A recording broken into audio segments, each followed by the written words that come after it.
जय हिंद दोस्तों।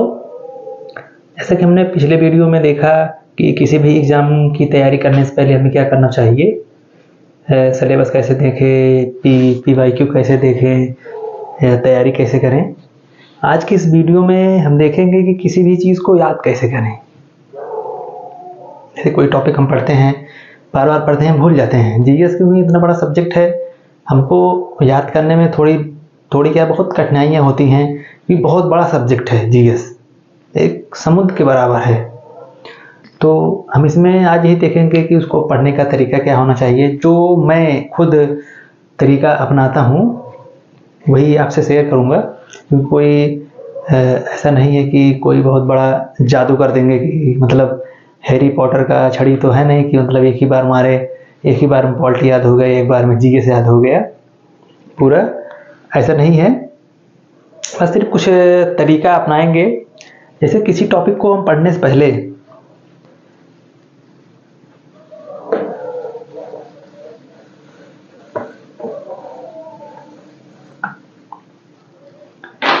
जैसे किसी बुक को हम पहले किसी बुक मान लीजिए पॉलिटी ले लीजिए। पॉलिटी पहले उसको पढ़ते हैं किताबी ज्ञान, जिसमें किताबी भाषा रहता है। पॉलिटी में जैसे किताबी भाषा रहता है।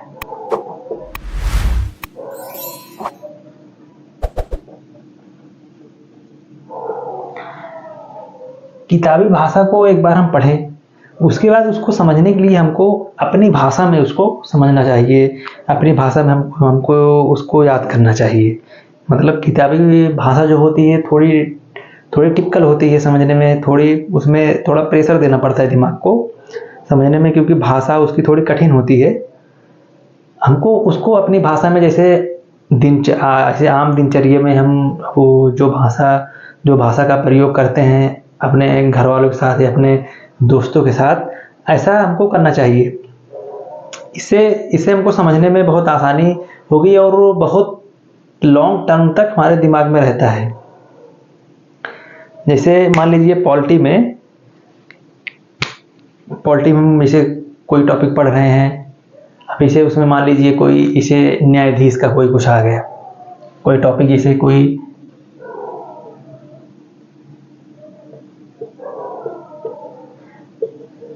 जैसे न्यायाधीश का कोई टॉपिक आ गया, तो अपने दोस्तों के साथ जैसे बातचीत करते हो आप वैसे करके जैसे मान लीजिए उसको आप कैसे कन्वर्ट करेंगे अपनी आम भाषा में।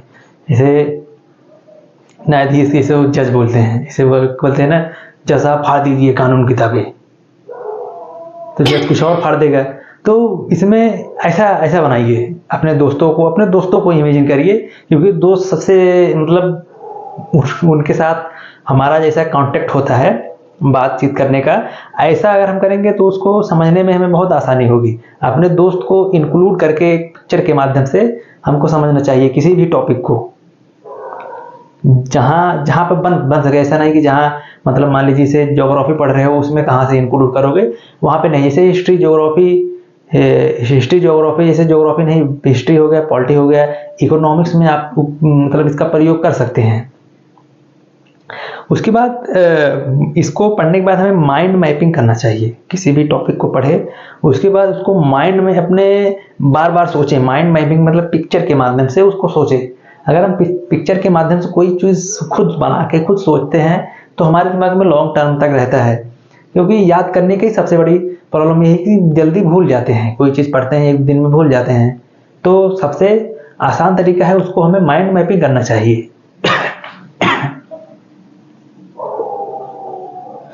माइंड मैपिंग करना चाहिए। माइंड मैपिंग जैसे मान लीजिए हिस्ट्री में कई सारे चार्टर हैं। हिस्ट्री में कई सारे चार्टर हैं। उस चार्टर को एक सीक्वेंस में नोट्स बनाइए। सीक्वेंस में मतलब जैसे पहला चार्टर हो गया, उसका जो प्रावधान है सब एक पेज में कर दीजिए, फिर दूसरे का, फिर तीसरे का, ऐसे एक सीक्वेंस में उसको एक पेज में कर लीजिए। उसके बाद जैसे हिस्ट्री में हो गया, जैसे हिस्ट्री में चार्टर हो गया, उसके बाद राजवंश हो गया, राजवंश कौन सा मतलब कौन सा राजा का टाइम पीरियड कब तक था, उसने क्या क्या किया अपने टाइम पीरियड में, मतलब कौन सी योजनाएं लाई, या उसका क्षेत्र कहाँ तक था, उसने उसकी जो भी योजनाएं, उसकी जो पॉलिसी, जो उसकी नीतियां थी, सबको एक पेज में करके हम देख सकते हैं। फिर उसके बाद हम माइंड मैपिंग में बहुत आसानी होता है हमको याद करने में। जैसे यहाँ राजा लिख दीजिए, राजा लिखने के बाद उसके सारे एक हेडिंग बनाएंगे नीति, उसकी नीति क्या थी, फिर उसके बाद उसका क्षेत्र कहाँ तक, कहाँ से कहाँ तक था, उसका उत्तराधिकारी कहाँ से, उसका उत्तराधिकारी कौन था। ये सब माइंड मैपिंग के थ्रू इसको याद कर सकते हैं। उसके बाद जैसे मान लीजिए फिर उसके बाद रिकॉलिंग आ गया, माइंड मैपिंग के बाद रिकॉलिंग, फिर उसको हम रिकॉल करें। जैसे पढ़ लिए, पढ़ने के बाद जैसे हम फ्री बैठे हैं तो खाना खा के जैसे मान लीजिए फ्री बैठे हैं या सो रहे हो, उसको रिकॉल करिए क्या पढ़े थे हम। उसको जब हम रिकॉल करेंगे, दिमाग पे प्रेशर देंगे तो हमको याद आएगा। जब नहीं याद आएगा, जो चीज़ हमको डाउट रहे उसको लिख, आप डायरी बना के नोट डाउन कर सकते हैं, हमको क्या याद आया क्या नहीं याद आया। अगर आपके पास तुरंत आपके पास बुक अवेलेबल है जहाँ पे आप हैं, आप उसको तुरंत देख लीजिए। आप उसको तुरंत देखेंगे, एक दो बार ऐसे करेंगे तो आपको उसे जहाँ तक है तो कभी नहीं भूलेगा। आपके दिमाग में हमेशा वो बैठ जाएगा कि, क्योंकि उसको आप एग्जैक्टली जैसे आप रिकॉल कर रहे हैं, नहीं याद आ रहा है, उसको तुरंत बुक उठा के देख लिए, आपको याद आ गया, मतलब ये था, तब वो जल्दी नहीं भूलेगा, क्योंकि दिमाग को हिट कर जाएगा, वो क्लिक कर जाएगा एक ही बार में, कि मतलब अचानक उसको आप देखें तो वो जल्दी नहीं भूलेगा। ऐसे इसमें ज्योग्राफी ले लीजिए। ज्योग्राफी में एक मैप बनाइए। जैसे मान लीजिए मैप बहुत खराब बन गया।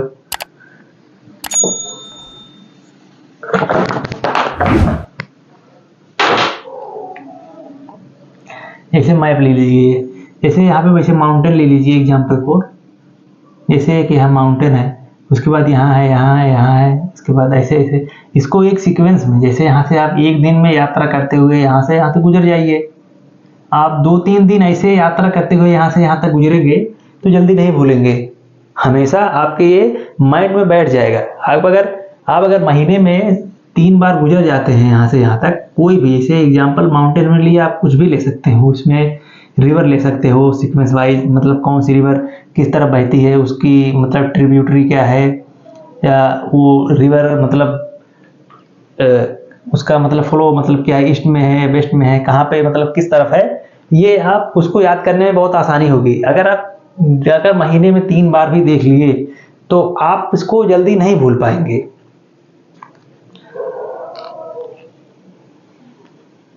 गर्मी बहुत है, लगभग रात के कितने बज रहे हैं,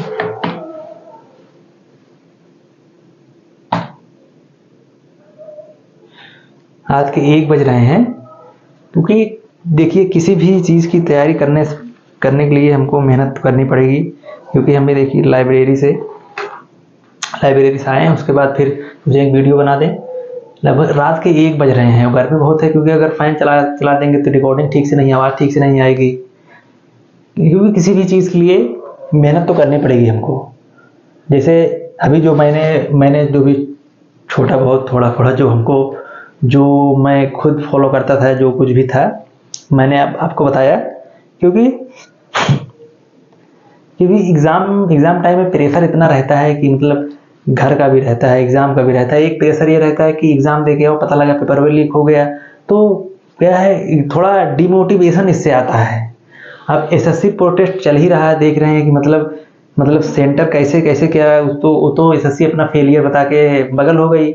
इसमें बच्चों का जो 2-3 साल मेहनत किए हैं, जो दिए हैं, जिनका मान लीजिए बढ़िया से तैयारी था, अब उनका पेपर फिर से बोल रहा है कराएंगे।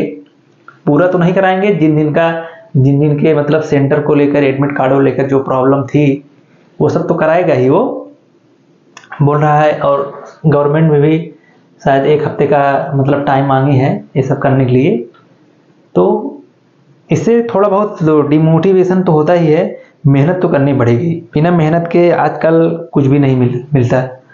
और आपका जो सपना है, जो करने का, वर्दी का, या जो भी आप जिस भी चीज़ की तैयारी कर रहे हैं, उसमें आप ईमानदारी से मेहनत करिए। ईमानदारी से मेहनत करेंगे, इसका जो फल है कहीं ना कहीं ज़रूर आपको मिलेगा।